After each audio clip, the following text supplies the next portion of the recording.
What's good, y'all? This is Ray Daniels, aka the Culture Referee, and I want to ask you: are you ever frustrated with uploading a video to YouTube and you get no views? I know I was when I first started. If you're a music artist and you have your own podcast or you're a content creator, look no further. WHAM Promotions has gotten you covered. They specialize in high-end targeted YouTube campaigns that deliver real views, real subscribers, and most importantly, real growth. So if you're struggling with real organic YouTube growth, I'm here to tell you to go on WHAM Promotions and use the promo code GAUDS and receive 20% when you check out.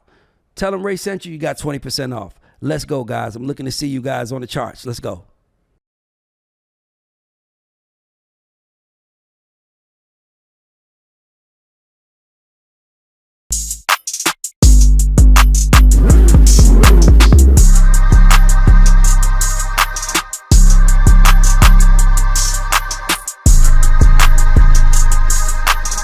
Hey, I'm Rocky Jean. And this is Ray Daniels, aka the Culture Referee. And this is the GAUDs Show. Let's clap it up. And Rocky, today we got a real one, straight out the bluff. Went from the trenches to the top, but the game took more than it gave. His story ain't just about the streets, it's about transformation and redemption. Now he's leading the next generation with wisdom instead of war. Artist, actor, author, entrepreneur. Ralo, no, I'm gonna say it right. Terrell Ralo Davis. My man is a motherfucking author. Let's talk to Terrell Ralo Davis. You know they try to do that to rappers. They try to use your rap name. Like, no. I'm a human. Use Christopher Bridges. I ain't Ludacris in these movies. It could be Ludacris in the middle, but Chris Bridges is here. You know what I'm saying? Right. So, first of all, Ralo, like I saw I saw the purpose of your book. Right. And I'm not gonna lie, I saw it like an hour ago, and you got me so inspired. Like, I want to read it because it was what I saw was so incredible, and I was just like, I just love where you at mentally. I love where you at, like with everything you have going on. I just love it. But the part that I love was when they said, "Chosen is a raw, honest, and ultimately inspiring look at what it means to fight for survival, only to realize that true light and leaderships come from within." Incredible. And the reason why I say that is because, you know, coming from where I come from, I'm from College Park, Old National Guard Road. Like, people look at me like, how you get this far? And I'm like, bro, it's within, bro. Like, you gotta. And a lot of the times people see you shining, see me and be like, man, give. And it's like, bro, everything you want is in you, bro. I just love that that's where you are right now. The question is, how you get there? I think that I just wanted better. You know, coming up in that household in the Bluff, it was a looker house. My mama sold dollar shots, Coke 45, Old English, and she sold cigarettes and stuff like that. She sold drugs. But I was able to, you know, go in the store and carry the liquor and the beer out. I was able to start pouring the dollar shots and stuff like that. I was able to, you know, there was something that she had taught me, and when she was asleep, I ain't want her to miss no money and stuff like that. So I took it upon myself to kind of be an engineer within the liquor house or whatnot. And create some value for yourself. I mean, I know that she ain't have a lot, and I know if we missed that little dollar, that's a dollar that we could have utilized for anything that we needed it for. And I just wanted better. You smell me? I hated this cloud that we had in our house. We had every time I come home from school, I used to go to Bethune Elementary School right in Vine City, right there where I live at now. And I used to come in the house. It used to be a smoke cloud. My mama and my grandma, they used to be addicted to Newport Short. Yeah. And, shorts. Yeah. And, not the 100s, the shorts. Yeah. Yeah. She'll cuss you out if you get a 100. So I just hated that cloud. You know what I'm saying? I used to have to run. You know, we didn't have a door on our room because we had a shotgun house, and I had a bed. My sock bunk was the bed. My sister was right there. My mama, her bed was across from us. And when I used to go with my friends, like young school to them house, I used to just wish that I had what they had. You smell me? Miss Betty had her own room. She was dating Swamp Izzo at that time. Swamp Izzo was working at AutoZone, and Miss Betty was working at Publix. Kyrie had his little room. Scooter had their room. And I used to be like, damn, like, how the hell we get in the position that we in and they ain't in the position? You smell me?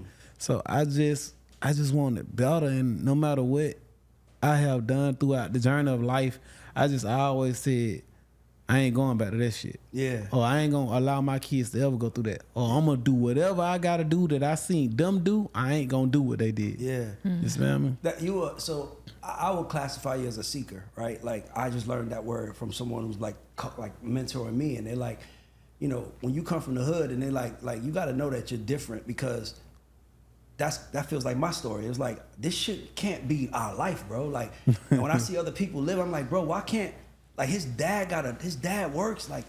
My dad in jail, you know, like it can't be like, but you something inside of you made you say, I need to do more. You had siblings. Was your sibling like that? Were you the oldest? What's your birth order? I'm the baby. I'm still the baby. And I had one sibling by the name of Aisha Davis. That's my sister. That's who I had known up until I was like, I want to say like 6 years old. 6 or 7 years old. I had not knew that I had 3 other siblings. It was kind of hidden from me. I think that there was something that we put it in the book actually. Yeah. I had met my brother when he got out of juvenile. He was 13 and I was like 6 years of age. And my mama told me that's your brother. I'm like, where the hell he been? He had been in the group home. My mother previous boyfriend, I guess they didn't work out well, and she left the household and left him with the 3 boys of John, Tony, and Russell. And I slowly met them.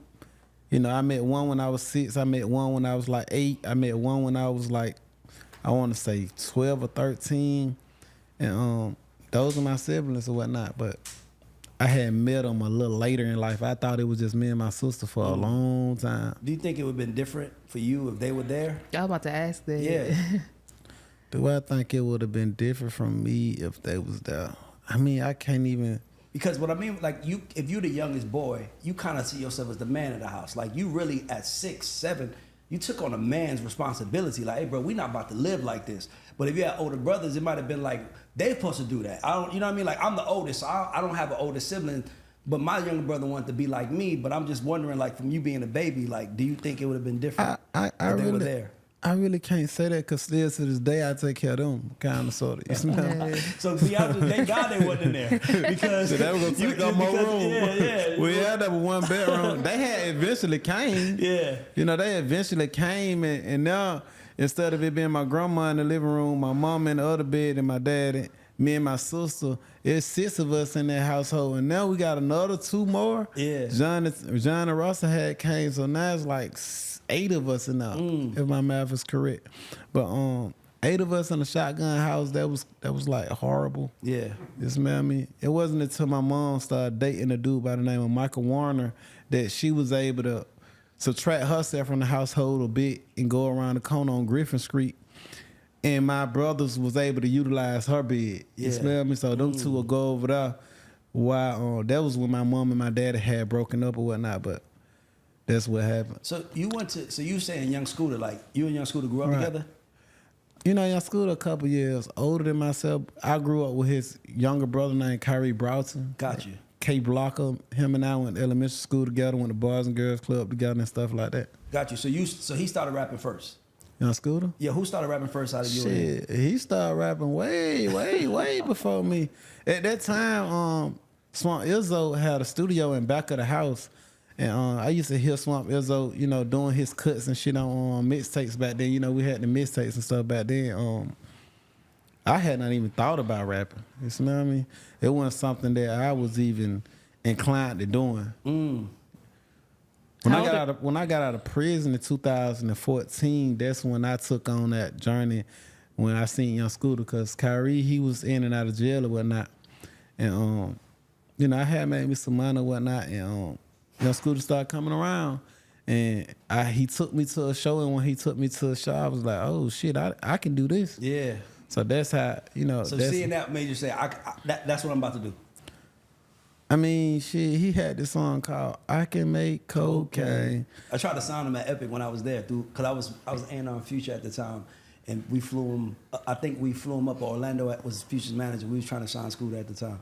Yeah, so if you was like in the kitchen making cocaine and selling drugs and stuff like that on a massive level, you said shit, I really make cocaine. So shit, I can do this shit for real. Yeah. You smell me? And I had the funds, I had the financial stability, I had the power within the community, and I just used what I got and just tried to take it. Do you think rap? So I feel like rap in the streets are kind of locked in more than they've ever been, and when I like even when I hear stuff like that, when it's like somebody raps about it, it's like, but I really do it or I really know that. Do you think that, like, especially after your situation, because I was watching you like just watching, because you're Atlanta nigga. I'm like, right. I like how he moving, what he doing, how he rocking. And of course, BS happened, but the story about you that I love was that, a lot of people go to jail, but it was always, he takes care of this community. Look at these buildings that he owned, that all his people live in, and it was always on some Robin Hood shit. It was like, yo, if I did some bad shit, it wasn't because I was trying to get more for me, I was trying to get more for we. I think that, I started so early, like I started early on within my drug dealing career or whatnot. At like, I want to say 12 and 13. By the time I was 14, 15, I made a couple $1,000s.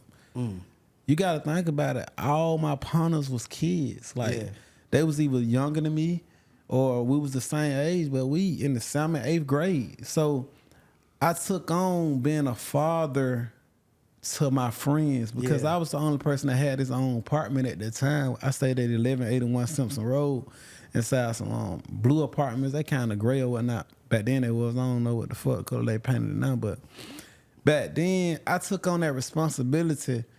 So we used, Polo was in style. We used to go to Marshalls and Ross right here and go buy some clothes and shit like that. So it just turned into something that I just was used to doing, like taking care of my man, taking care of my girl, taking care of my people. It was never like, what could they bring to the table to this day? You smell me? It just, I'm so programmed to be self-sufficient and be able to, help the village out. You smell me? So it ain't even like some shit that I grew up like that. You smell me? I grew up on that type of time. So years later, are you still there mentally, or do you feel like? Because I just saw the expert for the book, where it's like, I got you, but don't forget, I need somebody to get me also. So like, was that what inspired it? I mean, it's only a very selected few people that I can call on myself for help. Yeah. So what I utilize now is like, like at first, I used to use these niggas to sell dope. I used to give them shifts to sell dope. I used to give them bricks to take to this town or pounds to take to this town. And, if they had to have licenses, I was able to, systematically create like a empire like that. You smell me? And now I just be like, shit, he can sell these clothes. Exactly. Or he can sit at this front door of this club and, make sure these people don't cheat me out of my money. Or he can book a show, or he can... Like, different people can do different things. I turn the phones on silent. I'm sorry. I don't know if they said that, but it's going off. Go ahead. I'm finished. So, like, I just took it from illegal standpoint, and I fought hard to make it legal. You smell me? I always say, like, and I'm gonna ask you this. I always say, I feel like our community, sometimes we're just mentally lazy, right? We just don't like. Cause I'm like, if I could sell 1 million records, I could sell 1 million anything. If you could sell something, you could sell anything. It's like sometimes we just go to the easiest thing because it's right there and it's probably the most lucrative, but it's also stuff. So I love that you said that. Like, nigga, if you could sell drugs, you could sell T-shirts. Like, we need more of that in our community. Why you don't think we think like that? I think that all of us have become selfish. A lot of us become selfish. It's a lot of selfishness within our community of people. And we just forgot about helping one another. And we'll understand that just if we come together and help one another, we'll have more than what we got. A lot of us get so programmed into shit. If I help him, then I ain't gonna have much. You smell me? But you gotta know how and who to help. You smell me? So like, I think that we lost that. And then a lot of people that even like yourself, let's just say if you want to help a person, a lot of people get fucked up like that because that person try to abuse that help that you extended. I was about to say, the helping might be assisting, and they really want you to do. That's the help they want you to take care of that. They want you to take care of them. So that's where you read, help me, I help you. You smell me? But see, me, I'm so programmed. I'm so, I so crack. You know what I'm saying? I ain't that worse than a crackhead. You know what I'm saying? I seen my auntie sell her body for this shit. You smell me? I seen these people don't take bath for weeks, and I seen the worst in the community because within crack. So a nigga or a bitch, they'll try to come and run game and, think I don't see through that shit. But they don't know where I came from with it. So this little bullshit game you try to run on me, even though I don't say nothing, I be seeing through that shit. I laugh, I joke. But I know if you got my best interest at heart, because I'm going to drag you. I'm going to drag your ass for like so long till you be to I prove to me that, okay, this motherfucker worth my time. Because I know what I'm going to do. Exactly. Like, I know my worth. Like, I know the way I think, I'm going to take care of you for the rest of your life. Period. So if you can't get drugged for whatever amount of time, then shit. What can I ask a question? Like, just curious. I never heard that before. What does drug look like? Like, what does getting drugged look like? How does that look like in Ralo's world when you're trying to sense to see if they're really there for you? All you gotta do is see.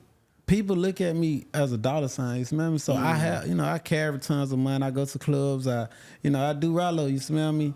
And I got nice ass houses. I got nice ass places. I make them motherfuckers sleep in the living room. I won't even get in no room. Oh, I said you gotta give us a story about why he laughing so hard. Like what happened? Shit, 'cause he know. He know. He probably heard a speech on the way over here. Hey man, I need to do shit. I mean, he been around me.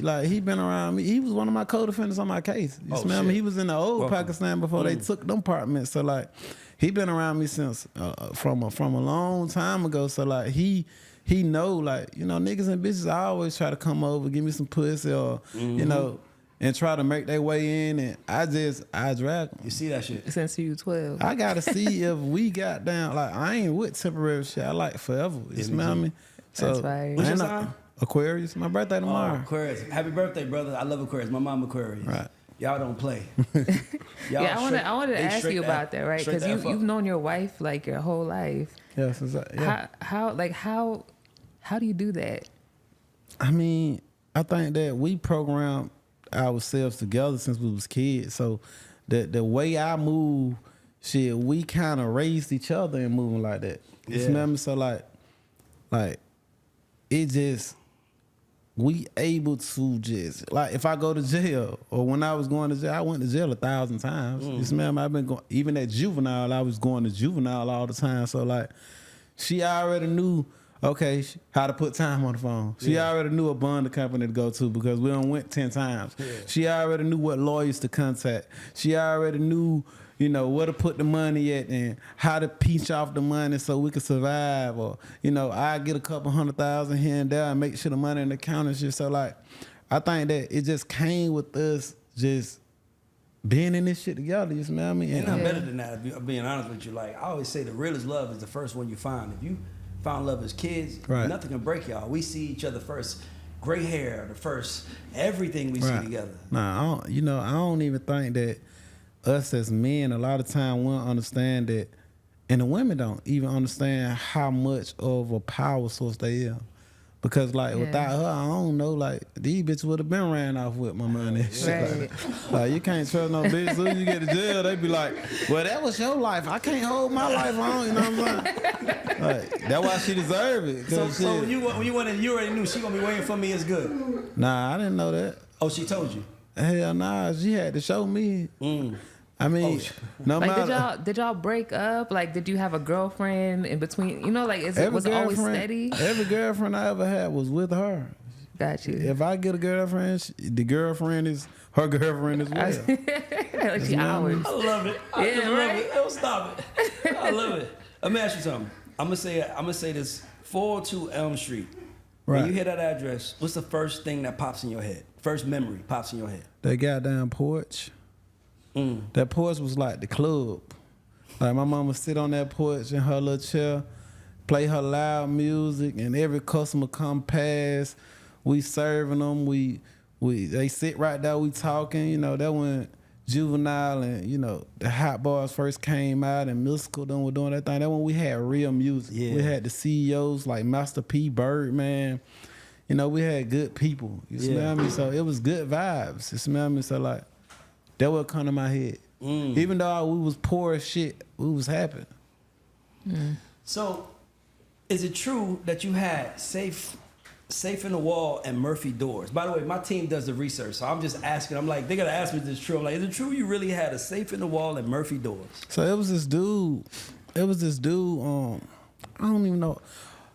I want to say, I forgot who introduced me to this old school dude, man. And he don't know how to get on no damn computer. He don't know how to do nothing but doors and safes and shit. I need his number. I like he got a lot of land off.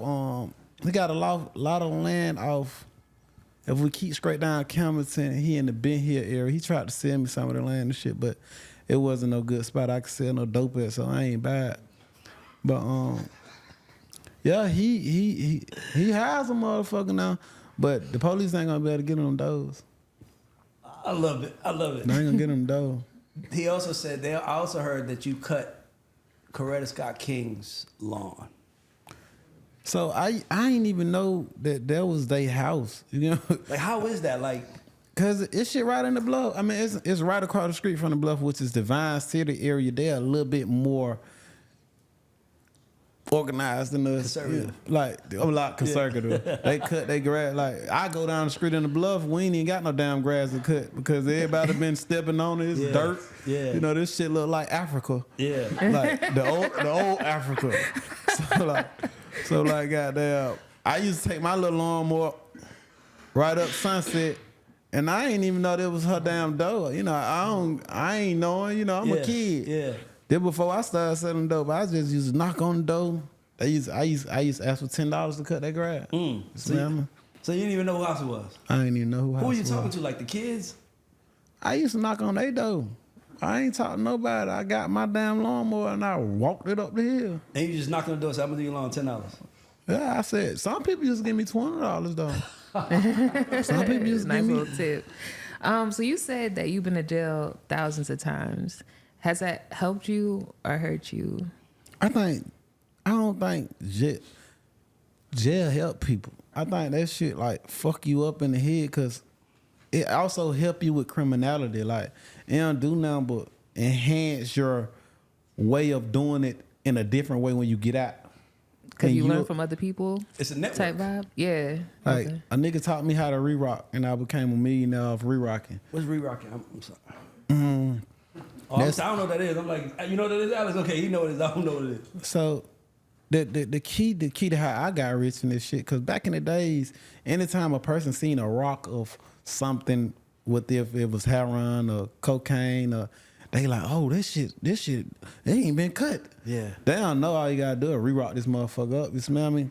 But I learned that in 2011 when I got out of prison. I learned from an OG nigga from over there. He was from in the Cleveland Avenue area or whatnot.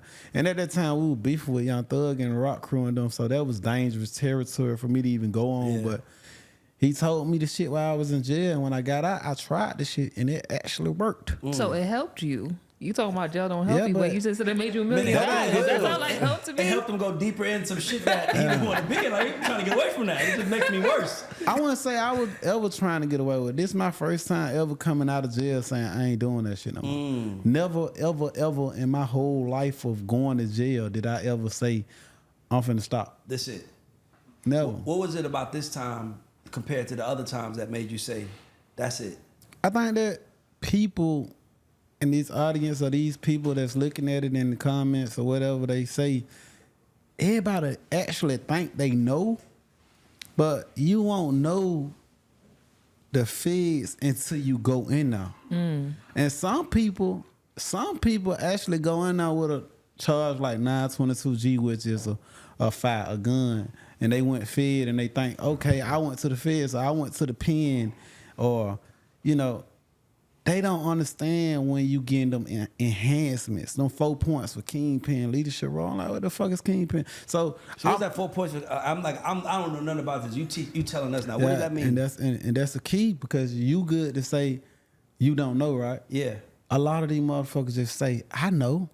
The last interview I did, fraud. a motherfucker said, I know. You don't know. I don't know what that is. Like, she don't know or he don't know until they actually go in that door and they be like, okay, this shit real. Yeah. And you won't know until you really fight for your life. So like the 4 points is, let's just say if you get caught with a certain amount of weed, like I got caught with a couple 1,000 pounds or whatnot, and my level was 26, which all my co-conspirators levels were still 26 at the same time. But by me being the leader, they call the kingpin, they give you an enhancement of 4 points. So now I went from 26 to 30. Yeah. You know what I'm saying? And them motherfucking 4 points could be 5-10 years just for them 4 points. So while everybody else got 5 years, you got 15 years for having a leadership role. So like, these people within the federal government, they have mastered every base. Yeah. So we can think we slick, or we can think we getting away with some shit. They just allowing that to happen. I'm about to say, and they could rewrite laws and everything. Like they could do whatever they want. Honestly, the law that they've been doing has been going on for forever. So it ain't nothing new. It's just when niggas get indicted and go to federal penitentiary or federal prison itself, you just don't see them no more. Like, you don't see like, we looked at the Young Thug court day every fucking day. Yeah. Lucha every day. You ain't never seen no fucking camera in no federal courtroom for your John Gotti or Ralo or Big Meech or nobody. You ain't see no camera in there. Like, you ain't even gonna see a speck of dust in that motherfucker. So like, people can sit up here and say, they this, they that, they know this and they know that, until your ass get in that motherfucker and see them people telling you life ain't life. Like, life is life forever. Yeah. Like, people get life in goddamn the state, they be out in 15, 20 years. Yeah. You never get out. In the feds, when they give you life, it don't have to say no parole. It's like, nigga, this parole, life. I know such thing as parole. I know such thing as parole. Like, when you going out and you see all the niggas that you looked up to snitching, or you see them dying, like getting old or going to dialysis, and you be like, what the fuck? Yeah. Is this what I really honestly signed up for? Yeah. Or you see your homeboys, your peers, I'm a 90s baby, all these niggas on drugs really, really bad. They stressed out about their girl because they broke and they can't send them no money, and they calling their mama for their social security check, asking them to give them $100. Like, that shit, if you got any piece of intelligence, you're gonna be like, man, I ain't doing this shit. Oh, fuck no. This what this shit come with? Hell no, let me get out the E-folk way. So I said somewhere, say you felt free when you got locked up because you'd have to chase vain desires. Righteous desires. He said vain, but righteous desires. Explain that if you don't mind. So, like right now, for example, I just dropped a project Friday called Chosen. It's the soundtrack to my book. Hard. And and people may not know this, but out of my whole music career, I never got on the charts. It's a 200 charts or whatnot, the 200 charts. I never charted a record. You smell me? I was just on the highway riding down the street, and I was just trying to listen to some damn music to kill some time while we on the road doing shows. And I seen myself on the fucking charts. This time, I only dropped 7 songs. I ain't putting a lot of money into this project. I ain't had no support like that. I just dropped it and I charted. So when I go to vain desires and things of that matter, I used to desire to be on that chart. You smell me? Now I don't give a fuck about that. I know exactly what you mean. I used to desire to be friends with rap niggas, or desire a nigga to post my shit. Yeah. Why you won't damn silence the phone, Shay? I'm listening. Like, I used to have these desires to do certain shit, and now I just don't give a fuck about much. You smell me? Like, don't get me wrong. The money come, I'm gonna put the money where it need to be so we can have, generational wealth and be able to take care of us and live in a good way, in a good manner. But in my mind, when I was in the feds, even if I would have had to get out and go get a job at a warehouse, I was sufficient with that. Like I ain't give a fuck about none of that. I love that, bro. Like Rocky, I'm an Atlanta nigga. Like you gotta understand, I grew up with I grew up, so it's like when you see someone hit that line where they're like, I ain't going back there. I just love that, bro, because the reality is once you close the door, your mind opens up to so many other things. Where it's like, you know what, I'm gonna drop a book. Drop a soundtrack to that motherfucker. I'm gonna go, like it's like you start realizing how much money you left on the table because you was kind of just giving yourself. What's good, everybody? This is Ray Daniels, aka the Culture Referee, and if you were wondering who this beautiful woman sitting next to me is my sister Tiffany Daniels Sai. Let's give it up for my sister. Everybody can clap. This is good. And my sister she's the most talented person in the family, and we started a family business, a signature scent company. So if you like smoke a lot of weed in your car and you want to get the scent out, you have to check out these scents. I know guys that use it for the weed. I know people that use it for cologne, and everywhere they go to get compliments. We make candles. We make room sprays. We got them in kits. So if you want to buy something for your loved one or anybody that you care about, hit us up, LorraineCo.com. And we're gonna put the website at the bottom of it. But support this black business, support this black woman, and order. I promise you guys. As a matter of fact, use the word GAUDs, and we'll give you 15% off. I just made that up, so if my sister's face looks crazy, don't get mad at her. I'll eat that. But guys, when I tell you this shit is incredible, you really should check this out. The best scents ever. LorraineCo.com, and we'll put it at the bottom of the screen. Thank you. Thanks. Like I retired from the music business, right? That's last month, and I had the #1 song in the world in the global 200 charts for 12 weeks, now 13 weeks in a row. Right. And it's like I don't give a fuck. Like that's cool. I know the check is gonna come, but like I don't care about that. That don't make me. What makes me is who I am to my family, who I am to my community, and I just love that. I want to ask you something because I feel like you're really growing up, Ralo. I have my frustration with our community. I'm gonna just vent till you understand this. Is that we it's almost like we let being from the hood be our badge of honor, but everybody from the hood really want to get the fuck out. Right.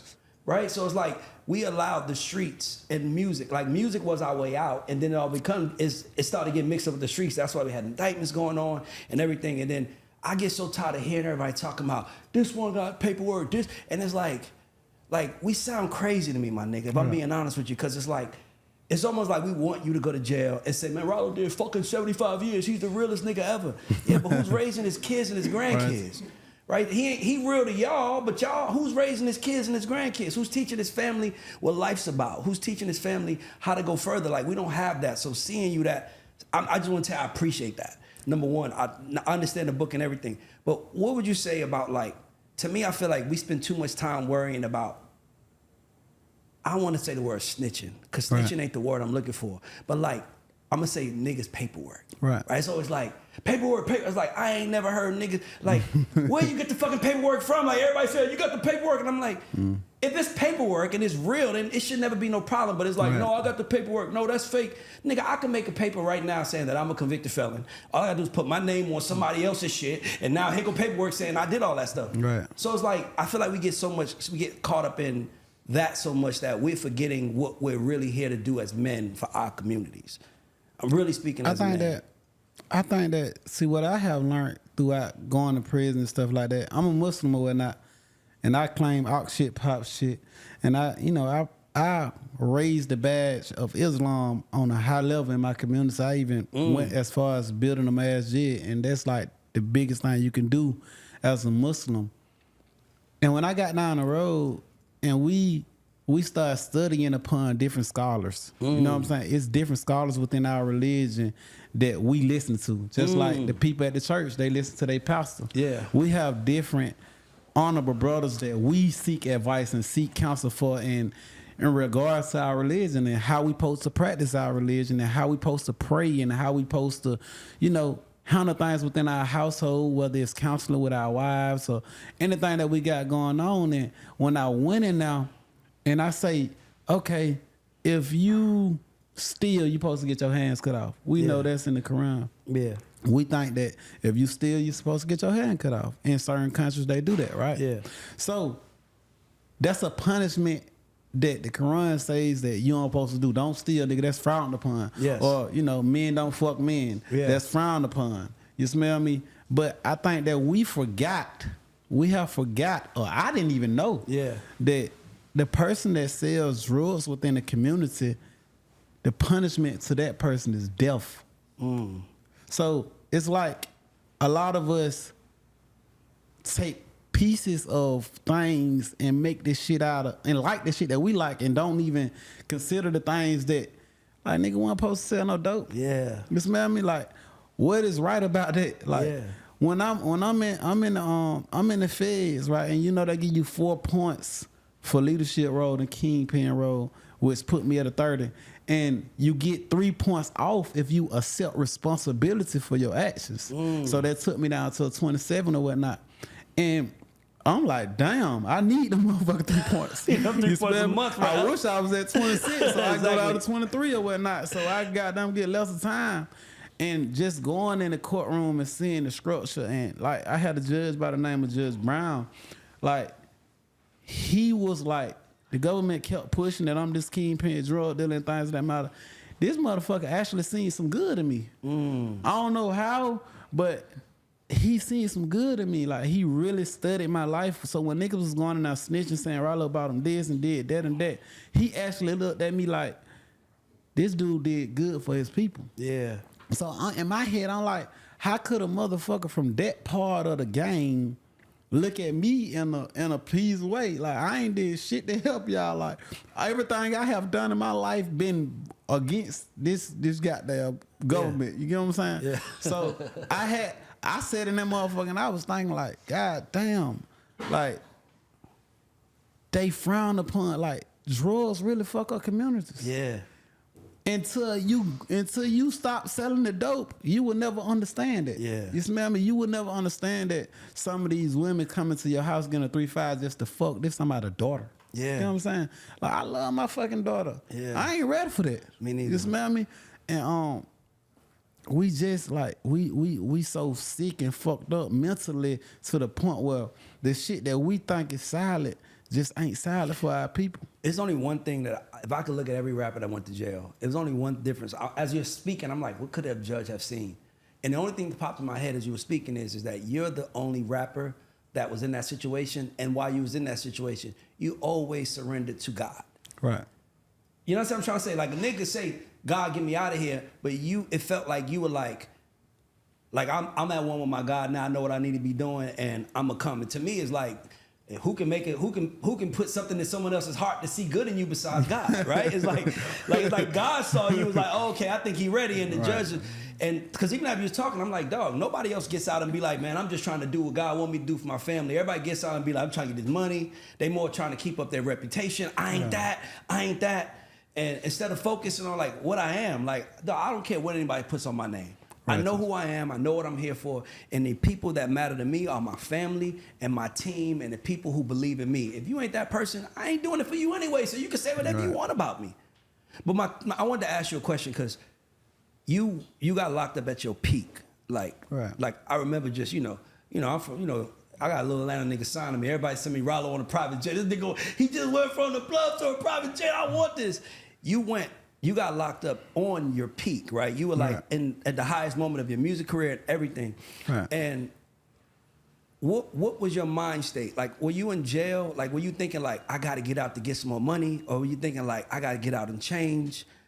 Like, what were you thinking in those first like 6 months when you got locked up after shit, you literally left a private jet to a police car, if I'm not mistaken. I seen him, for example. You see, he got on a nice outfit. He fresh and clean. His wife stable. But when I was in there, he was fucked up. Him, and it was a lot of him fucked up. Yeah. A lot of people was starving. They had nowhere to go. And that's what I was on my mind. Like, damn, I got to get out and I got to be able to fix that shit. Because, a lot of people can't function without their king amongst their village. You smell me? And the village will just crumble. You smell me? And I feel responsible for that. I feel like God gave me the leadership and gave me the qualities to do this, and I felt like I failed them. And I felt like, why the fuck I ain't had to sell dope to do this? You smell me? I could have did Trump thing. If I would have known just a little bit, I had all these properties. I had over $10 million in property. I ain't know how to pull equity from it and buy other property and release them out or utilize Airbnb, VRBO, and different places to make the same money that I'm making off dope. You smell me? I ain't had to sell no dope. I felt like I let my people down. I felt like I let my Lord down. You smell me? And I felt like a failure. Like, so like what a motherfucker say about me, even if they want to say anything about me, they can't say I ain't take care of my people. Which is the most important thing. Like, I ain't have to do that. I could have took all my money and goddamn just went. I don't have pleasure in that. I don't get satisfaction in that. That shit don't make my dick hard. Like, me being there for my people and seeing them smile and seeing them fresh and seeing the village functioning and seeing that my people ain't homeless or hungry or carless or, you know, clothless. When I see my people got these things and I know that, you know, by the will of our God, I was able to provide that for them, I feel like I'm doing my job. I'm doing what God put me on this earth to do. I ain't gonna lie, I'm gonna clap, bro. I'm gonna just clap. I love, like, to me, it's like, I love that you figured out you could change the story. And to me, that's the one thing as a nigga from the hood that I wish every nigga knew. Like, just because you was born one way don't mean you have to die that way. Like, you could literally wake up today and decide, I'm gonna change my story, man. Right. I want, like, and the fact that you saw that, like, man, just kudos to you.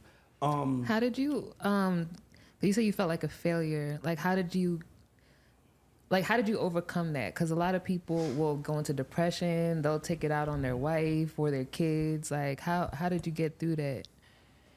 I think that, you know, prayer was and still is a stabilizer. Waking up in the morning, praying, taking your shower, brushing your teeth, washing your face, exercising. These are things that you gotta do. Even when you don't want to do it, just do it. Like a routine. And it's a medication. Like, you gotta, like, I was depressed. Don't get me wrong. I was fucked up. I was about to lose my mind. There were times I couldn't eat, I couldn't sleep, I couldn't drink.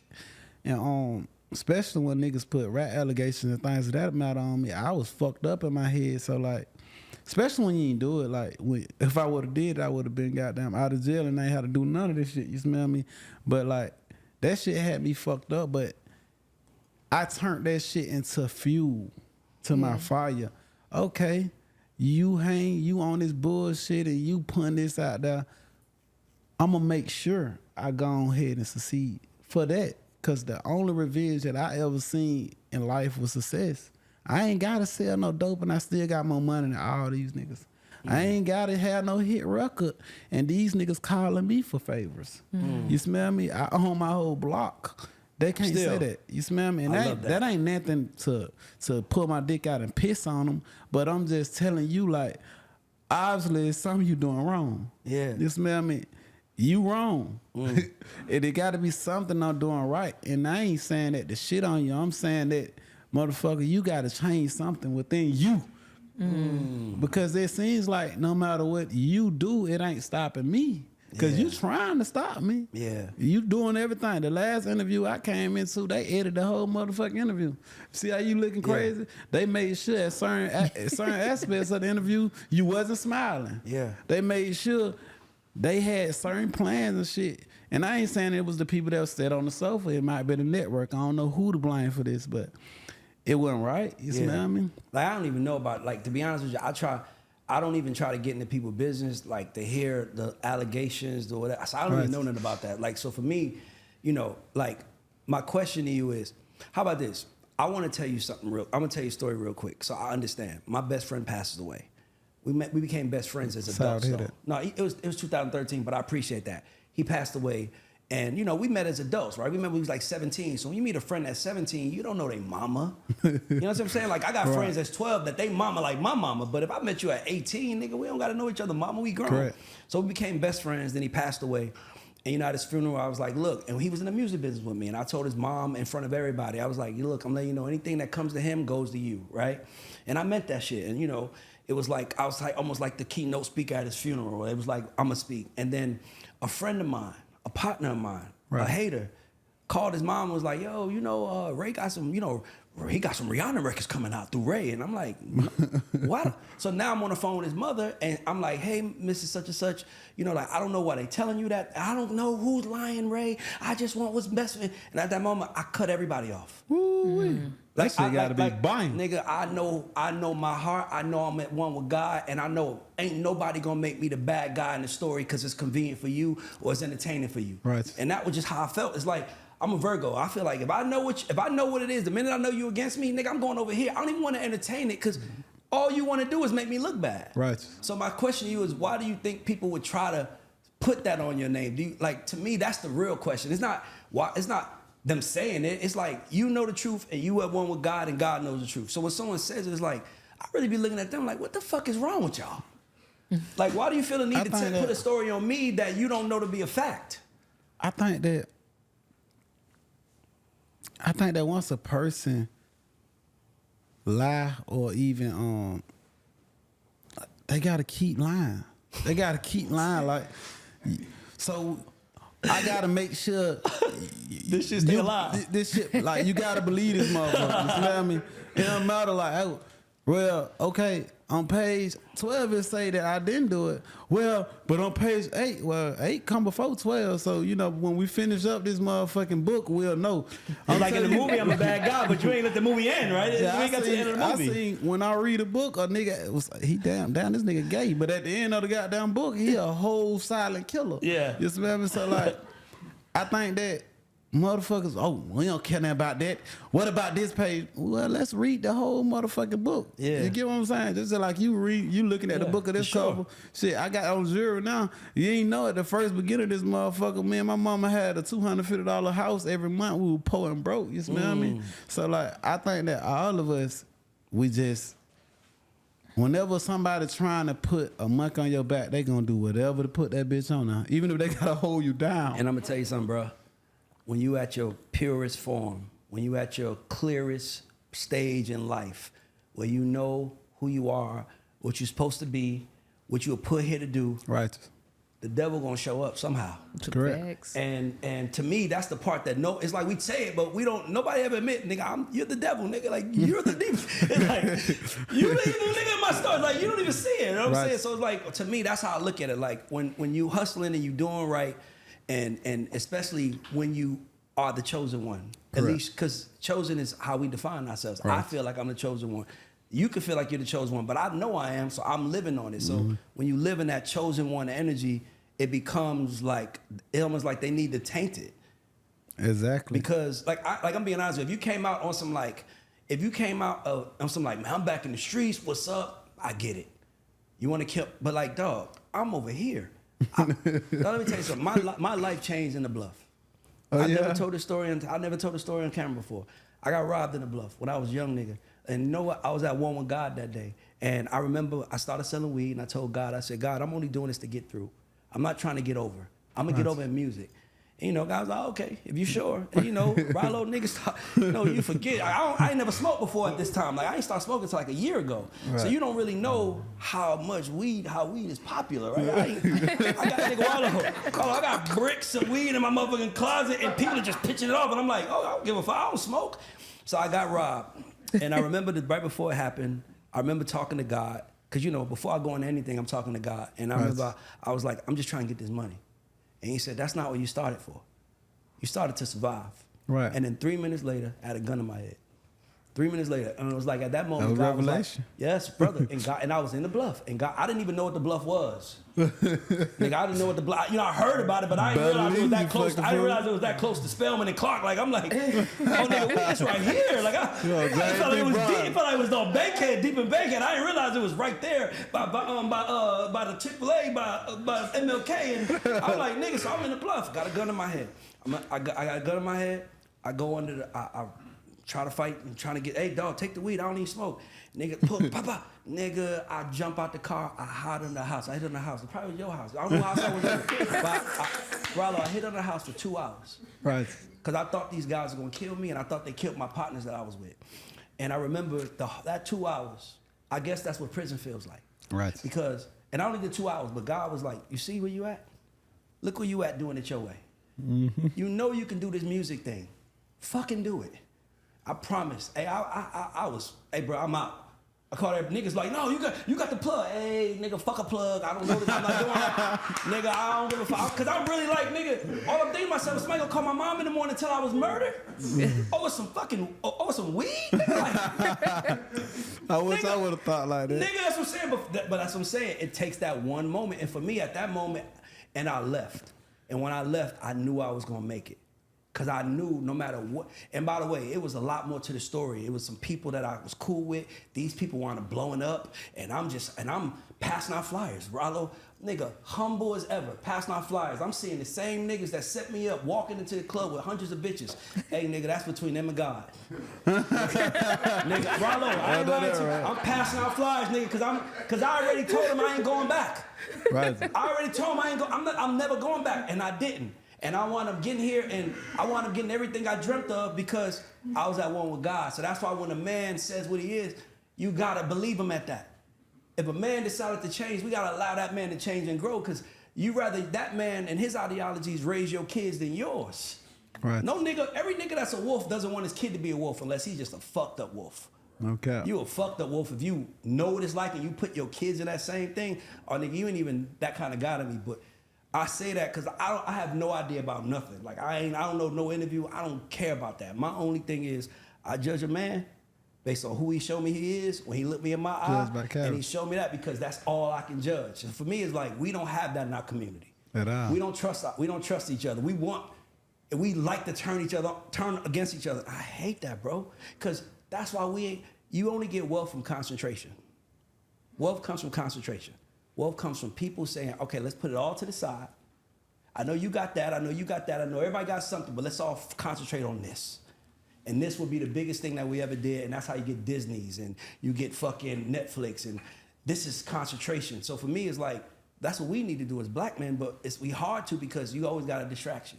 Yeah, but what about, nigga, what? Nigga, what about what you think? Nigga, what about what you doing? Like, what about, like, what have you done? What's good, y'all? This is Ray Daniels, aka the Culture Referee, and I'm here to talk to you about YKTV Magazine, which is the #1 magazine for prison entertainment. These prisoners are sitting in jail. They have nothing to do but read these magazines and read your ads, buy your music, support your business, anything that you can do that's online commerce. They already have published over 140 magazines with 36 major artists that have covered it, and I'm giving you an opportunity to advertise this magazine and get directly to an audience that you know has the time and the money to spend. Info at the bottom, info at the GAUDs Show. Holla at us, whether you're an artist, producer, whoever you are. We can help you with your business. Holla at us to get to YKTV. Like I already know. By the way, I like go get yours. But mine was like, bro, like nigga, I don't even know what it was. So for me, I like to meet people at where they are. Like I feel like most people, like no one going to no interview where a nigga got preconceived notions about you. Like, why are we talking, nigga? So I can prove that I'm not what you think. I don't give a fuck what you think I am. I know who I am. Okay, cool. So I'm gonna just jump in from a question, all right? Let me see what I got written down in this motherfucker. This motherfucker got some shit written down. Okay, I got it. Okay, I got it. Tell me you're ready. 3, 2. So Ralo, with a smoke shop, a barbershop, a salon, a restaurant, a corner store, all these things, what's the first thing you add in once you get permits to the build up? I want to go get me a corner store. I'm doing my corner store first. Inshallah, they let me do it this Friday. Oh, wow. So by the time y'all see this interview, I should have the permit in my hand. See, I'm in the SPI district. It's a historic district, and they just don't allow people to have barbershops and salons and that. So I had to go through the whole councilman board, and, inshallah, this Friday, the mayor of Atlanta sign off and make it legislation, and I'll be able to have the first barbershop in Vine City and have salon. I'm gonna clap for that. So I want to ask you something. Just curious, and you don't have to answer if you want. You know Puff? You ever met him? Yeah, I met Puff. If you could say something to him, what would you say to him? Because you just went through it. I think that shit, it really ain't too much I can say. You see What how the advice feds would you give is him to now. him? What advice would you You say see to how him? the feds is now. Shit, that's a lot to say to him, man. Like, What do you think he's going through? I think he going through the worst shit in the world. Everybody that he helped and put on turned their back on him. They dogging him out on the internet. Laughing at his kids. Laughing at his kids, and you know, I just want to pray for him, man. Yeah. You smell me? Like, I can't even picture myself being in those shoes like that, man. After, you know, getting in a fight with your girl in front of the whole goddamn world, and that fight was a bad fight. Like, she ain't fight back, and like, it's almost no win in that. You smell me? Like, how could we even? That wasn't a mistake. You know what I'm saying? Like, and that wasn't something that, you know, that probably just happened at time. Like I think that I just gotta pray for the brother. Yeah. You smell me? I think that a lot of us need to, you know, pray for him and put it in our heart to forgive him. You smell me? I think that we just gotta pray for him, bro, because it's a bad situation. Yeah, to like be in, bro. Farrakhan said, don't laugh, learn. Like, don't laugh, learn. So I love that. So you said you think people switching up. So when you got out, obviously you was in the industry. Did the industry switch up on you? Of course they did. Really? Of course they did. But see, the difference is I went to jail for measured times of drugs. You smell me? So like, I was never a part of the industry. You get what I'm saying? Like, so it was always, I'm gonna sell my dope to make me some money. Like, it was never, oh, I gotta do a song with such and such to get my shit on another level. Nah, fuck such and such. I did it out of love. I wanted to do a song, and I did it, and you know, this where we at with it. But it was never like, okay, I'm relying on the music game.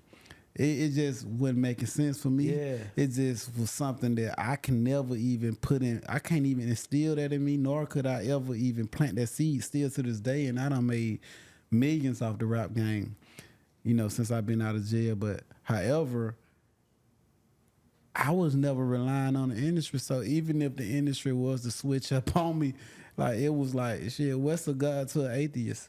You know what I'm saying? That shit don't mean nothing to me. Like, I know how to go get me some money. I had a question, and that quote just fucking made me forget the goddamn question I had, nigga. What's the God? Because I want to answer. I'm like, nothing, nigga. What? So do you look at it like, do you want to be cool, or are you looking at this like people say, like, I said I retired from music, but I tell people I'm an entrepreneur in it. Righteous. I'm just not in the industry anymore. I'm not an industry guy no more. I'm an entrepreneur in music because that's how I make my money. And once I'm done with that, I go home. My question to you is, and I kind of went through something similar where the game switched up on me, and I was like, oh, that's who y'all are? Right. Nigga, I'm complete at home. Correct. I don't need to go to no club. I could turn my house into the club and got Yeah, more talking vibes about- than anybody. I'm complete wherever I go. I'm complete in my office. So Right. I don't give a fuck about that. Right. So what would you say to like a young rapper right now? 1 foot in, 1 foot out. He cool. He might be hot right now. Like, what kind of warning can you give him from the perspective you are in the game right now? I seen Rod Wave do a show at State Farm Arena. A week after that, I seen Lil Baby do a show there. 2 weeks before that, I seen Future do a show there. Like a month or so before that, I seen Ghana do a show there. It's all the same shit. Like, I never wanted to do the same shit another nigga did. You smell me? And just look at it. Like, you keep doing the same shit over and over, expecting different results. That shit is insane. Yeah. So like, what the hell? It's just like, if everybody fuck this bitch in here, even if she got some good pussy, why the hell you want to fuck her so bad? Yeah. I don't want to fuck a bitch that everybody fucking. You smell me? I want to do something that means something to the world. Yeah. And if we gonna keep packing out these arenas or packing out these clubs, this shit don't mean nothing to the world. This shit don't mean nothing for us. It's just a good time tonight. Yeah. You smell me? And then in a lot of people heart and head, that's their desire. Their desire is to make sure they have a hit record next year. They be able to perform this and that. Nigga, you know how many Michael Jacksons and Princes and, you know, it's eyes, bro. There's so many different groups done came. It ain't gonna never stop. Yeah. We're gonna always have a mega star. Yeah. We're gonna always have a different person that come in this world and make a mark that the next person made or bigger than that person. So in my head, and what I can say to a nigga, like, do something for your community. You smell me? Because without that community and that unity and that, without just you really, it's like if you ain't doing it for home and your community, home come first, of course. And secondary, put some effort into your community so you can also create generational wealth so your kids can't go through that.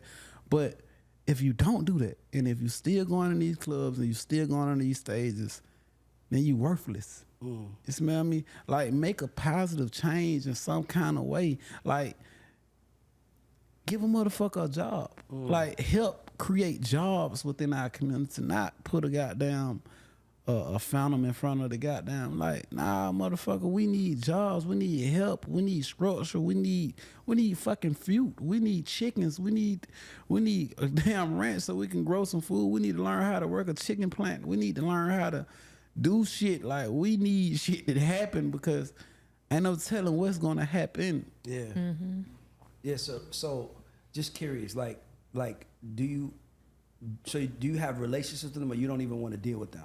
I mean, I think that I'm always open-hearted. Like, I ain't, you know, the devil wants you to become cold-hearted. He wants you to become, you know, a fucked up person. So it don't matter how much lame shit they do to me, I'ma stay on the righteous path and doing right and have an open heart. So even if you stole from me last year or you did some lame shit to me last year or yesterday, today I'm willing to forgive you. You smell me? Today I'm willing to move forward because this show that I'm bigger than you. You smell me? I'm the bigger man. I'm the bigger man. Like, you gotta be the biggest. Niggas don't understand the difference in being the biggest.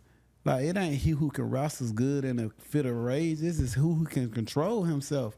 Whenever this shit get bad, anybody can go shoot a nigga. That's the easiest thing to do. But can you hold back? Like, any nigga can go slap a bitch, but can you not help slap her? Can you let her abuse and talk this shit to you and walk out like a gangster? Can you? Can you be bigger? Can you be emotionally disciplined enough to be what you have to be for your family? Right. That's the hardest thing that I live with as a man, because you want to go crazy, but you like, if I go crazy, it's gonna take me from my kids. You it's lose. gonna take me from this. So you know what? I gotta just learn to ignore those things because those things are just here to distract me and hold me back from my greatness. So I always tell rappers, anytime somebody talk to me, I'm like, a hit is a hit. You can have a hit hairstyle, you can have a hit outfit, you can have a hit record, you can have a hit mixtape, you can have a hit book. Right. To me, when I seen when you was writing a book, I'm like, I love that you did it, but why book? Why not do a chosen mixtape and put everything in the raps? Like, why do you say book also? I read the Honorable Brother Malcolm X's book, and I just felt like I knew him. Just off reading his book, I felt like I was in the room with him, in that cell with him. And I just want people to actually know me.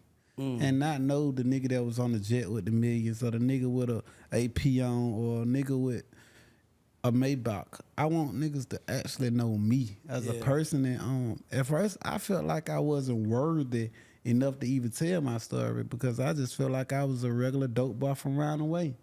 But you know, I started to find out ain't too many niggas made the money that I made or drove the type of shit, and they really like that type of shit. Yeah. You smell me? Like, they real fucked up by having a Lamborghini in the Bluff and shit like that. And I just want the people to know how I got there. You smell me? And this is the first volume, the second volume, then the third volume. I want to be able to show people the transformation. You know what I'm saying? The story around the transformation. I want to be able to show people that I had more money and property than I had in dope. And if I would have utilized these properties, I would probably have $200-300 million right now. So so to me, the first thing when I see this book and I hear you talk, the first thing I'm figuring out is what kind of sponsor can you get? Because this book needs to be in every prisoner in jail. Right. Like, and you know, somebody should pay for that. Like Jay pay some of the y'all niggas making so much money from all these mothers calling. Like, you know, go to by the way, I know somebody that work with Jay Pay. If you want me to connect you with him, Right. like I'm dead serious. Like to me, like when someone is doing something so righteous for our community, like your responsibility is help amplify that. Correct. Like nigga, how could I help? I'm like, this book should be every nigga getting out of jail. Every nigga that's 6 months out should be reading this to understand the plan and the power within. Right. So to me, I'm like I don't think it's JPay, but I'm like, I know some people that's next to the prison that I feel like you should like make sure sees this. I think you know, whenever you start putting your book on the platforms, them people get a whole lot of your goddamn money. It's just like the label or whatnot. Yeah. So what we did, we've been selling it, the pre-orders out of our trunk kind of sort of, so we can make the 100% of the money. But now that it's releasing on my birthday or whatnot, we're gonna go ahead and put it on the Amazons, the Apple, all these different sites and stuff like that. But we definitely, as hustlers, you're a hustler, I'm a hustler, LaShawn a hustler. Get some money. We definitely gonna make sure we try to push that motherfucker to every market we possibly could. And if you can help us, we would greatly Nah, for sure. appreciate you. I'll connect you with my guy who does a lot of stuff in the prison. Like you should be a motivation speaker to the guys in prison. Right. Like they need you right now, bro. Right. Like. Man, we as black people, we so fucking stupid sometimes. Not being fun, we focus on the wrong thing, bro. Like we so that the hood got such a hold of us. It don't allow us to grow, and the only way to grow is to separate you. So I'm just looking. I'm like, I don't even know I don't know nothing going on. I don't give a fuck. All I know is I'm talking to a man at what he's saying. Right. And I'm like, and I know where you from. Like I said, I only had a gun put in my head one time, and it was in your neighborhood, nigga. I already know. Nigga, I know where you from. You feel me? Right. So to see someone come from that, raising that, and go, I just want to give you props for that. But listen, so we have a couple segments we do. I just want to do with you. So we have this segment called Broke Stories. I don't think we've ever had someone with better broke stories than you thus far. And you ain't even we didn't even ask you the question yet. But like, broke stories is for people who are at home, broke as fuck, looking at you like, of course you're speaking the way you're speaking because you have an AP, you have the jury, you have the success. So what we ask people like yourself to do is give us a broke story moment. It could have been with you and your child, with your mom, and your mentality that you took on in that moment to help you get out of it. A broke story. And what actually happened to get Yes. out of it, not only the mentality. We was living in Dixie Hill. Dixie Hill, my best friend from there. Yeah, that's right off Central Road and Verbena, on Verbena Street or whatnot. It used to be the project back in the day. We had lost our apartment. My stepfather by the name of Ralo, who I got my name from, he had got killed. We transferred from the 402 Elm Street house to the Dixie Hill apartment. We had a move-in special for like $200, $300. And when Ralo had died, I just kind of let myself go. And we moved into my grandma's apartment. She had a 2-bedroom apartment with a Section 8 voucher. And she let us use one of the rooms as a storage room. And she let me, my sister, and my mama use her room to sleep in, and she slept in the living room. And I was going to school every day. They put me in this New Beginnings program with Ms. Reed, them at the Bellwood Boys and Girls Club out Bankhead. And she kept seeing me every day. She kept looking at me all crazy and shit. You know, I get in the van after school because I kept getting caught with drugs, kept getting caught doing bad shit. They put me in this little program so to do good and shit because I was in and out of juvenile. And the lady told me, like, why you ain't taking showers or why you ain't taking baths? I'm like, damn, you noticed that? You smell me? So what happened was my mama said, Rel, my mama called me Rel. She was like, Rel, I got a welfare check for $250. And I was like, shit, mama, that's enough to go get us an apartment. And she was like, no, Mr. Roberts, he owned the whole Simpson Road. He was an old dude that invested his money in all the property on Simpson Road. He owned everything on that bitch down there. And Miss Tracy, she worked at the rent office. And she was like, Tracy saying that we got to come up with $500. You know, I ain't sold no drugs. I'm broke as a motherfucker. And what I had did was, right downtown, it was a parking lot. You know, they make us tap now. And the motherfucking dude, he was parking the cars. And I seen him go over, he parking another car. As soon as he went in that motherfucking, as soon as he went over there, parked the car, I went inside his little booth. They had these little white booths that they open the door. And I went inside the cash register and I took all the goddamn money, the change and everything. And I ran through the CNN Center. So when I ran through the CNN Center, I got on the Dome train station, went to Vine City, and I told Mama I got us the rent money. Nigga, I almost fucking stole, nigga. I love that story. Hey, I'm gonna do whatever it gotta do to make sure we okay. Right. I love that story. I mean, when you said Dixie Hill, you triggered something in. So I moved to Atlanta when I was 12, and my only problem that I had with Atlanta, this is the only problem I ever had. When I moved to Atlanta, I was 12. You gotta understand, I left the real projects, like niggas getting shot and killed in front of you, like piss on the floors. 19 of us in a 2-bedroom apartment. That's the life I came from. So I moved to Atlanta, and it was like niggas got. I mean, even if you live in an apartment, you still had a back porch. Nigga, I mean, even if it was like 8 by 8 square feet, that shit still felt like I could put a barbecue, I could party back here. You know what I mean? When you broke. But when I came to Atlanta, I moved to College Park, and I heard every neighbor, every hood in College Park was not like it was now. And it's only like it is now because of what I'm about to tell you. You move to College Park, I'm from Patterson Projects. I'm just happy to be here. Everybody, nah, I'm from Bone Home. I'm from Dixie Hill. I'm from East Lake Meadow. Nigga, I heard every neighborhood because the people I was in school with was so busy bragging on the hoods they came from. And then Point Ridge went from Point Ridge to Shady Park. And it was like, we done. Like, nigga, they got to gentrify us. Like, nigga, we got the 2-parent households. We'd rather be hood niggas. That was my only issue growing up in Atlanta. Like, we wanted to be hood when we didn't have to be. We wanted to be street when we didn't have to be. And I just want to say that to you because it's like, when I look at College Park, it doesn't surprise me. Because everybody I went to school with, they were so busy talking about the hoods they was from. And if you so busy looking at where you can't, by the way, Ralo, I ain't never looked at Patterson a day in my life, nigga. I ride by it just to be like, thank God my uncle moved us out. My uncle's a dope boy. He moved us out of Georgia. He moved 19 of us at the same time.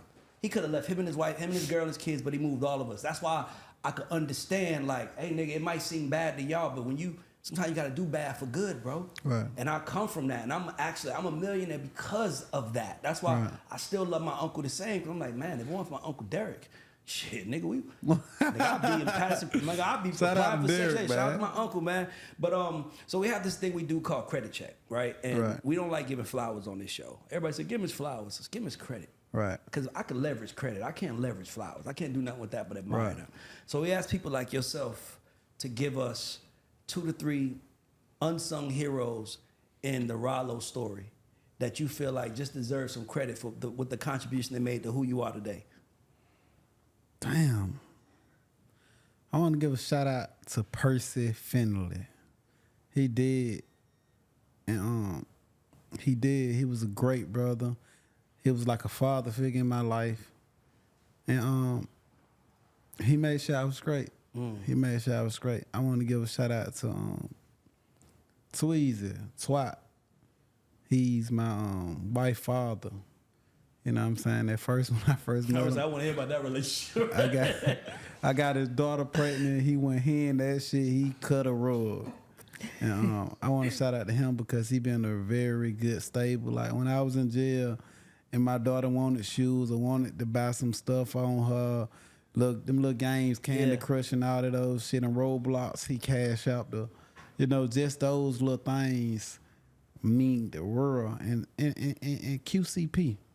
Yeah. QCP, like that's my brother, man. He ain't never told me no. Nah. He ain't never told me no. Sometimes he'll text my phone and be like, "You all right?" It's like he'll sense that I'm over here like trying to figure it out on some bullshit. Yeah. He's very like, man, and he one of them. Like he one of them. So them 3 heroes that I really gotta. Oh yeah, I gotta get one more shout out. Ahead. I gotta lead. I can't lead this brother out, man. Salim at 300. Salim at 300. Salim at 300. Like him. That brother looked out for me. He let me out my record deal. He ain't have to leave me out. He ain't have to let me out. And he gave me a whole lot of goddamn money when I left. So, like, shout out to Salim. Yeah, well, we need that. But shout out to P, man, because we don't talk enough about how much he showed for people. Right. QC, hey, bro, when I hit P, whatever, I hit him about something. I was doing a fundraiser. I was like, P, I miss 7 of y'all. I need 7 of y'all to do this. He was like, man, I do all 7, Ray. You ain't got to call nobody, man. Fuck you talking about? And, you know, I was doing it on Camp Creek, and he from Washington Road. He was like, nah, that's my hood. That's our hood. Nah, you ain't got to call nobody. I got it. I hit 2 Chainz manager back like, yo, bro, I don't need it no more unless you want to do something. I didn't even get a chance to ask Tit. I'm like, bro, Chris showed up, but like P, he was the first person that showed up, bro. Nah, he the GOAT. What you need, man. He a good person. So this is the GAUDs Show, and GAUDs is an acronym for Ghosts and Underdogs. And this is the last question. The last question we like to ask people like yourself is, do you consider yourself a GOAT or do you consider yourself an underdog?